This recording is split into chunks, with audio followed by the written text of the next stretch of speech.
ada sakit gigi, mendingan juga Din. jangan sakit. Din. Ini udah jam berapa? Udah jalan. Masih tadi. Itu telepon udah kerangkring, lu kagak angkat. Udah jam berapa? Enggak tahu, saya lagi sakit ini, tak sakit. Lu sakit apa emang? Sakit gigi. Kenapa pala lu yang lu pegang? Salah, aduh. Tak gua telepon dokter ya, lu gua suruh ke sana berobat ya. Nggak perlu. Nggak perlu pergi mana lu? Ini penyakit dari Allah datangnya. Kan dia yang nyembuhin. Iya, gue juga tahu kayak innalillahi wa inna ilaihi rajiun. Bisa mati.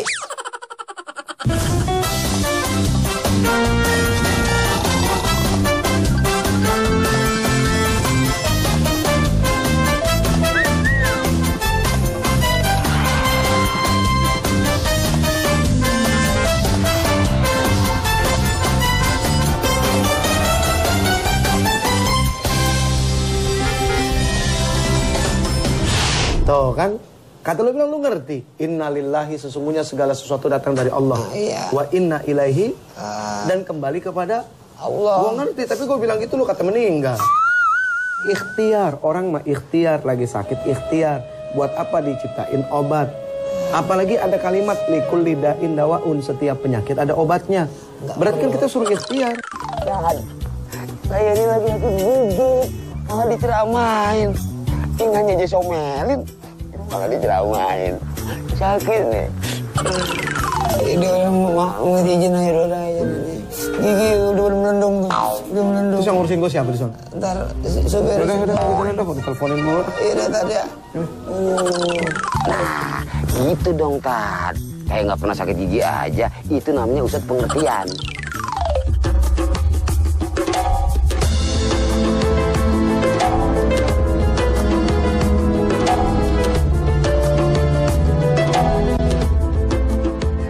Bismillahirrahmanirrahim. Assalamualaikum warahmatullahi wabarakatuh.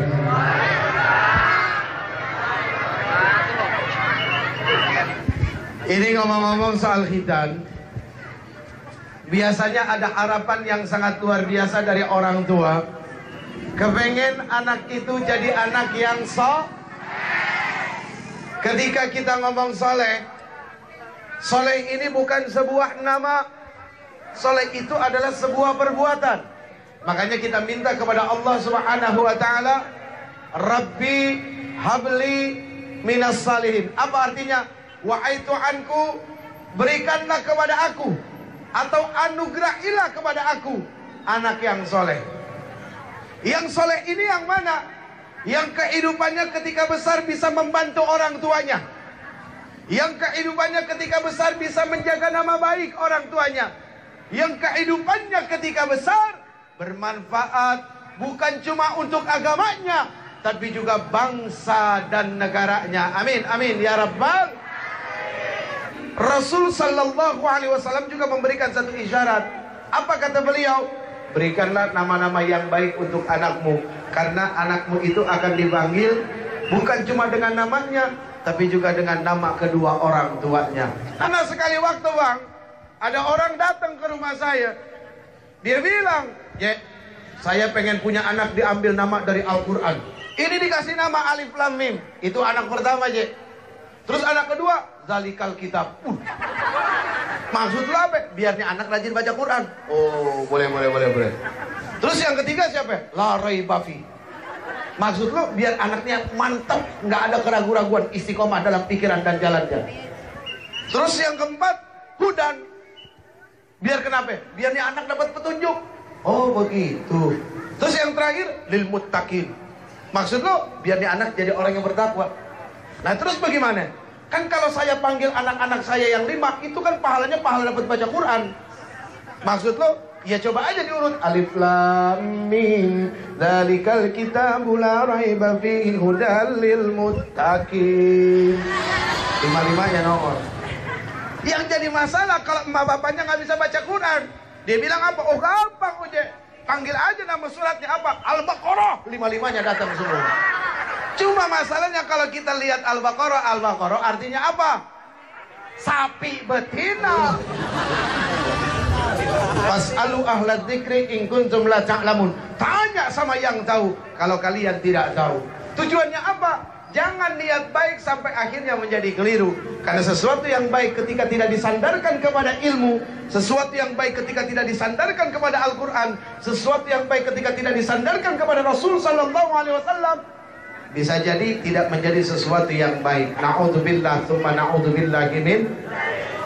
Inilah pentingnya agama itu, Masya Allah. Kalau kita berbaik sangka dengan ajaran agama, insya Allah kita akan ketemu nikmat dalam hidup.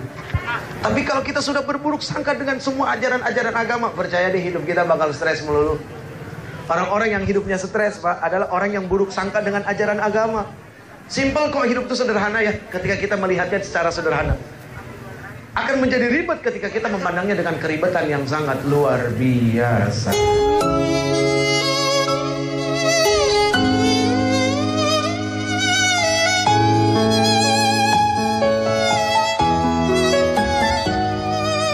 Mana kendaraan pertama kita? Di tulang sulbi ayah kita. Saat apa? Saat kita masih menjadi sperma. Lalu di mana kendaraan yang kedua? Rasul Sallallahu Alaihi Wasallam mengatakan di mana? Di dalam perut ibu kita di saat kita sudah mulai menjadi seorang bayi. Yang ketiga, begitu kita keluar dari rahim ibu kita, begitu kita dilahirkan, kendaraan kita di dunia ini yang pertama adalah apa? Di pangkuan ibu kita di saat kita menyusui. Yang keempat, ketika kita mulai sebesar ini, apa yang menjadi kendaraan bocah? Pundak ayahnya ketika mulai bermain-main. Itu kata Rasul Sallallahu Alaihi Wasallam. Terus di mana lagi kendaraannya? Nah, itu yang pada lewat. Begitu udah mulai gede, kita butuh kendaraan ini. Mobil, motor, pesawat, kapal laut. Lalu di mana lagi kendaraan yang selanjutnya? Apa kata Rasul Sallallahu Alaihi Wasallam? Kendaraan yang selanjutnya adalah begitu kita meninggal, begitu kita wafat, kendaraan kita adalah pundak sahabat-sahabat kita. Berarti saat itu kita sudah berada di burung batang. Lalu di mana lagi kendaraan kita?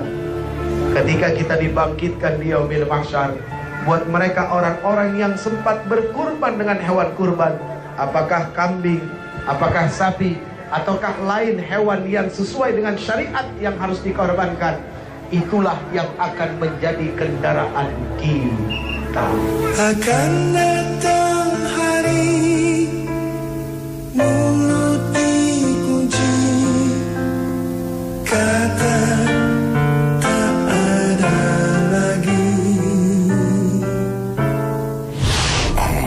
Aduh, enak bener adanya ngurutin. Waduh, cakep bener lo. Udah pulang, Tat? Udah sehat. Alhamdulillah. Berkat dokter Amin tuh, hebat nih, bisa sembuh. Cakep. Bukannya hebat. Allah yang nyembuhin. Ini pertanyaan menjebak nih, bikin saya jadi bingung. Jadi, sakit gigi tuh Allah, apa dokter yang bisa nyembuhin ya? Sekarang lu udah sembuh? Sembuh. Alhamdulillah. Alhamdulillah. Siapa yang nyembuhin? Itu dokter Amin. Mana ada dokter Amin? Dokter mah kagak punya sembuh. Dokter aja sakit. Iya. Kalau dia sakit kemana? Minta tolongan sama Allah. Iya. Sehat milik Allah, sakit dititipin Allah. Barang siapa yang ridho akan titipan Allah, maka Allah akan ridho dengan apa yang diminta hambanya. Pokoknya ganti, kalau nggak gue bakar di rumah. Ini rumah gue. Enak aja lo. Lah kan dia tinggal di sini. Kagak ada urusan. Suruh tinggal di luar.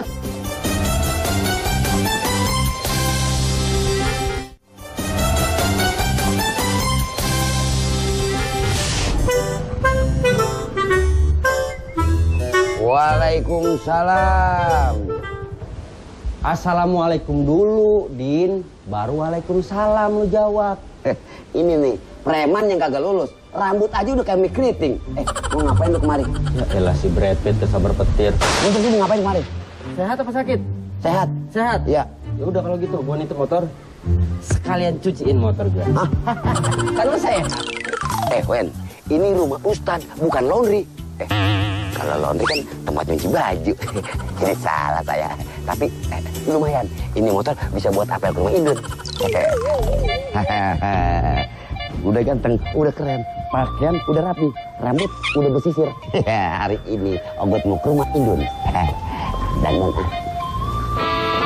kemana? Hah? Mau kemana? Nah, biasa ke rumah Indun. Lah, ini motor nih. Nah, iya masa sampai. Motor siapa?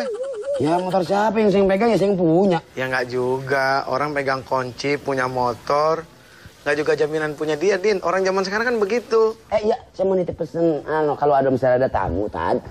Bilang tungguin aja nanti sampai saya datang ya. Jadi gue sekarang suruh nungguin tamu nih. Iya. Asistennya siapa emang? Saya. Kenapa jadi gue yang suruh nungguin tamu? Sekali-sekali Tad jadi asisten. Perhitungan amat sih. Maaf ya. Jadi nanya mulu. Lihat kan, lain. Kalau saya, orang-orang jalan naik motor, maju. Kalau saya mundur. Ya terserah lu dah. Lu baca doa tuh yang benar. Bismillahirrahmanirrahim, usaha. Mulai dah Ustadz nakut-nakutin. Emangnya saya bocah.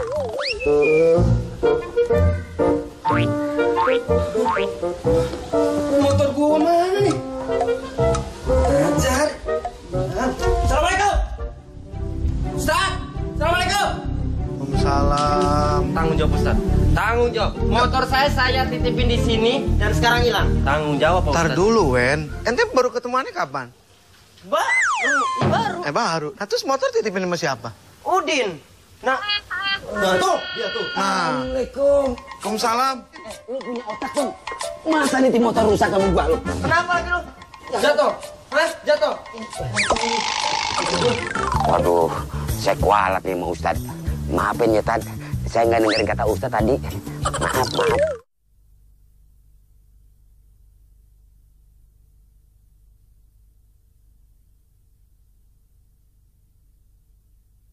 Allahu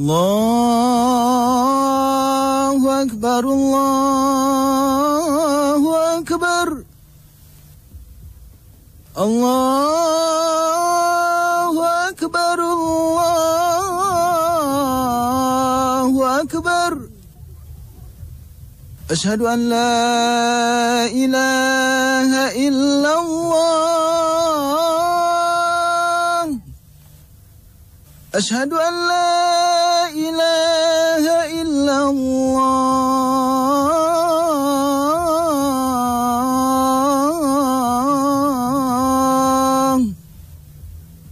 Asyhadu anna Muhammadar Rasulullah. Asyhadu anna Muhammadar Rasulullah.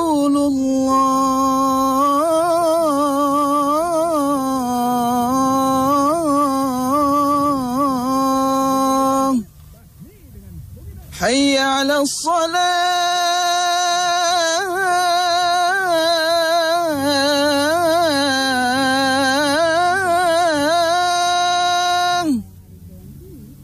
Hayya 'alas salah.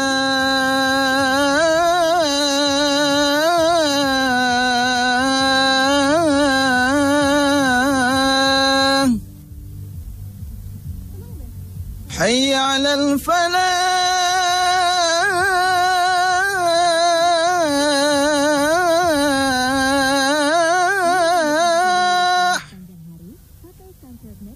Hayya 'alal falah.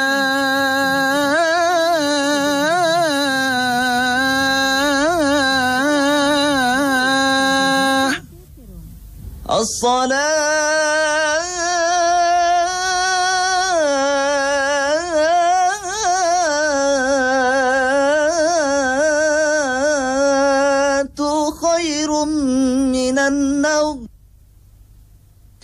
As-salatu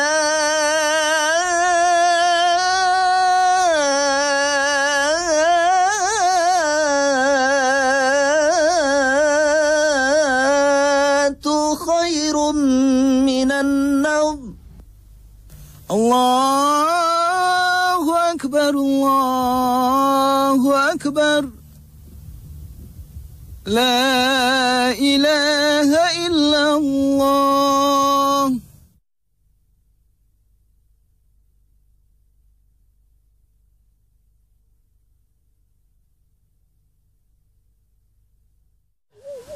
Kenapa lu bawa nih motor? Kan gua bilang jangan dipakai, gua nitipin doang. Gue mau tanya sama lu sekarang, lu jawab jujur. Ini motor siapa? Wendy. Kenapa lu bilang ini motor lu? Ya itu mah bergaya aja, Tad. Ini motor rusak, remnya blong.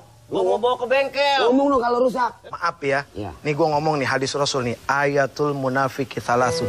Tanda-tanda orang munafik itu ada 3. Idza haddatsa kadzaba. Kalau dia ngomong dia bohong. Wa idza wa'ada akhlafa. Kalau dia janji dia nggak nepatin. Wa idza tumina khana. Kalau dia diberikan amanat dia khianat. Itu 3-tiganya ada di lu semua tadi tuh. Satu pertama apa tadi? Bohong. Jika ngomong dia bohong. Pertama kata bohong. Ah, lu udah bohong sama gue. Lu ngaku ini motor lu punya. Nggak taunya punya Wendy. Kedua, kalau janji dia kagak nepatin. Ini motor, janjinya dititipin ke lu. Iya, bener. Ya kan? Bener. Nah, yang ketiga, jika diberikan amanah, dia khianat. Nah, ini kan amanah, Din. Ini nggak mengerti hal-hal seperti ini. Maksud lu apa? Saya nggak bohong. Yang namanya orang nitip, tetap ada motornya. Khianat, saya nggak khianat. Nah, kecuali ini motor orang titip itu saya jual, itu khianat. Puas. Puas lo motor ada apa ada. Kalau ini bangsa, ini negara dititipin sama orang-orang yang sifatnya kayak begitu, hancur pantas musibah di mana-mana. Wah, apa hubungannya musibah sama saya? Lu jatuh kenapa? Gara-gara. Seandainya nih motor di sini di tempatnya kagak kemana-mana, gak bakal apa-apa. Iya ya, tapi benar juga Ustad. Sekarang gue tanya sama lu jujur dalam hati lu. Saya jujur. Lu salah apa enggak? Enggak. Tuh, masing lu ngaku salah. Salahnya Ini di- motor rusak. Pokoknya ganti, kalau nggak gue bakar di rumah. Ini rumah gue. Enak aja lo. Lah kan dia tinggal di sini. Lah, Ustaz. motor- Ah, kagak ada urusan. Mau suruh tinggal di luar. Tad. Saya sih maunya. Tad. Kalau misalkan Tad. ini Tad. masalah Tad. enak. Tad. Ntar gue kasih tau sama dia. Wen, ini lu bawa. Bawa Dewen lo. Jadi masalah lo gara-gara motor. Gara-gara lu Lu yang masalah. Kenapa jadi motor gue ini? Coba kalau gak nitip kan saya nggak jadi begini. Makanya Pak Ustadz juga sih nggak bener. Kok gue? Daripada miara udin mendingan miara ayam betul. Emang ayam bisa buat jadi asisten? Barangan aja lo. Dulu, begini. Ya udah. Jarang. Untung ada Ustadz tuh. Apaan lu salaman? Gua asisten. Asisten lu. Bikin rusak motor gua. Lu yang bikin rusak gua. Udah lu bawa ke bengkel. Lu bilang si Udin nanti yang beres. Makasih Ustadz. Iya. Apa hubungannya Tad? Tanggung jawab udah pokoknya. Gua kagak mau ngerti lu tanggung jawab. Mendingan Ustadz yang nanggung, saya yang jawab. Nggak adil dong. Masa saya yang nanggung, saya yang jawab. Gimana?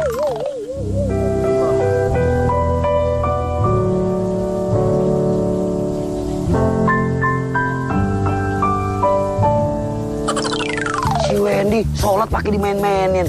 Emang bener-bener bandel ya anaknya.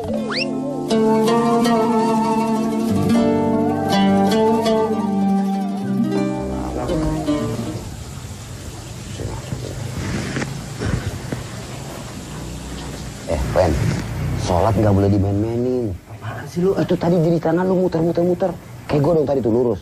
Menandakan yang pasti. Lu komplain aja. Jari gue yang muter dong, lu komplain. Gimana badan gue yang muter? Tapi nggak sah itu berarti lu mainin sholat, tau nggak lo? Siapa yang main? Kita lagi sholat. Iya tapi tangan gak boleh muter-muter begitu.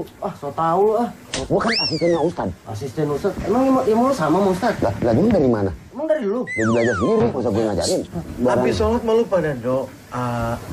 Saya mau doa Ustadz nih diganggu sama setan. Begini Tad, setan. Ya emang yang ngeganggu mah setan. Tapi ini membenarkan ini setan bener kalau ini mah. Mana ada setan bener, setan mah setan aja. Kagak ada yang bener setan. Nih Tad, kan pas tahiyat terakhir, Iya. kan jeri tangan kan harusnya Jeriji jari. jari ini lurus aja. Dipakai gitu itu. Lu berarti, lu gak khusyuk lu. Ngapain lu merhatiin tangan gua? Lah gue punya mata. Lagian lu juga sholat bukan mikirin diri sendiri. Ngapain lu juga ngurusin orang lain diterima apa enggaknya? Mendingan lu urusin diri lu sendiri. Udah sekarang gini aja. Masalah perbedaan di dalam sholat itu masalah ikhtilaf. Memang berbagai macam. Ada mazhabul arba' yang kita tahu. Ya 4 imam mazhab. Ini masing-masing punya kebenaran. Dan masing-masing punya tanggung jawab.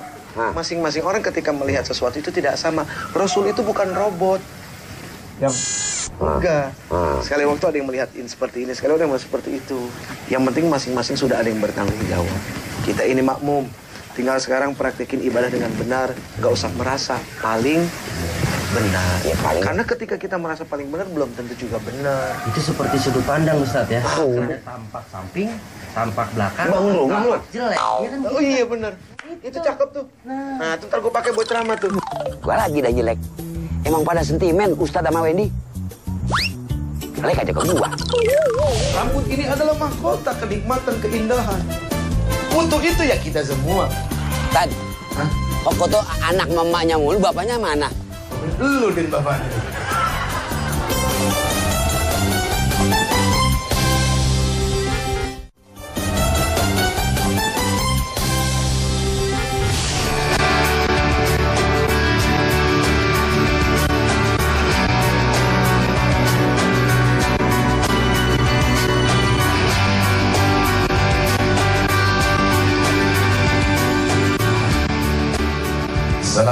Assalamualaikum warahmatullahi wabarakatuh. Semua orang hidup di dunia ini yang dicari adalah senang. Padahal mohon maaf lahir batin, hidup ini selalu berpasang-pasangan. Kira-kira pasangannya senang apa? Susah. Jadi tidak ada sejarahnya orang seumur hidupnya akan senang selamanya. Pasti akan dimampiri juga dengan yang namanya kesusahan. Senang itu ternyata hanya menurut kata kita kepada orang lain. Padahal orang yang kita bilang senang belum tentu senang. Nih cerita orang nyari senang nih. Saya lihat ada pedagang nasi uduk depan rumah. Bu, senang amat sih hidupnya. Senang tahu dari mana kamu? Jam 2 malam saya mesti bangun. Nih nyiapin ini semua nih. Emang kagak perlu dimasak ini dari malam. Tuh kalau mau senang mas siapa? Pejabat no yang senang. Akhirnya saya punya kesempatan datang ke pejabat. Begitu ketemu, Pak Menteri ini kayaknya enak banget hidupnya. Sambil ngambil peci, lempar. Plak, boro-boro enak. Sekarang apa-apa dicurigai sama KPK. Dapat apa sedikit bisnis sedikit KPK tuh, ampun. Akhirnya kita bisa tarik kesimpulan, ternyata kesenangan itu hampir tidak ada. Kalaupun senang itu ada di dunia, senang yang bercampur dengan apa? Dengan ketakutan kehilangan kesenangan. Berarti kan kesenangan yang tidak murni. Ibarat susu yang sudah tercampur. Nanti senang yang murni kapan? Ketika Allah Subhanahu wa ta'ala tentukan kita sebagai orang-orang yang bahagia, maka di situ muncul kalimat abadan abada, selama-lamanya. Itu di mana? Hanya fil jannah, di surga.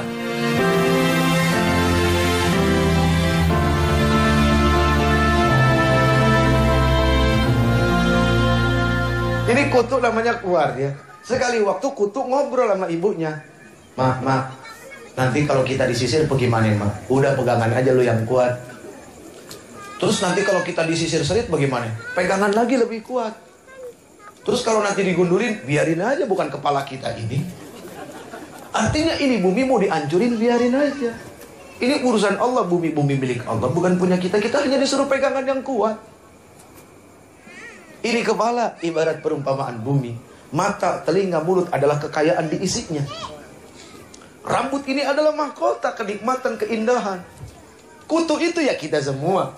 Tad, hah? Kok kutu anak mamanya mulu, bapaknya mana? Bapaknya lu dan bapaknya. Lagi lu pakai nanya aja.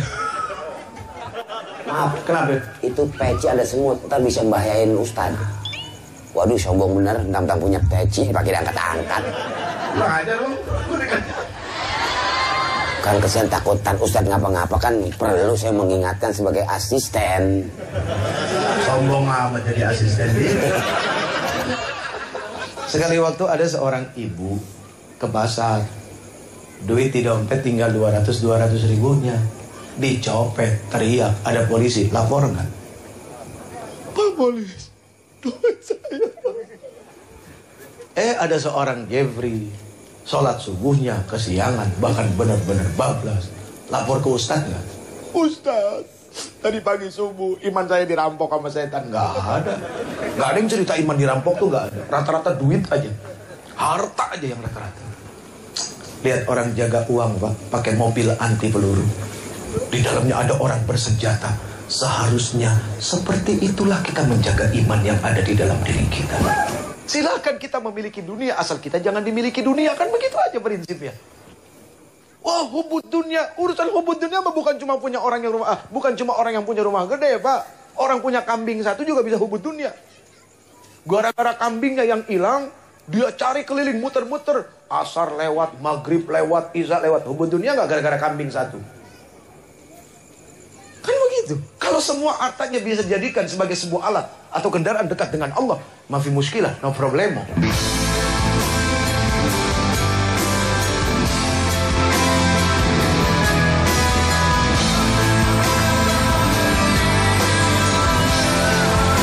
Sanggup lagi berjanji menyinari dunia yang tak kau singgah.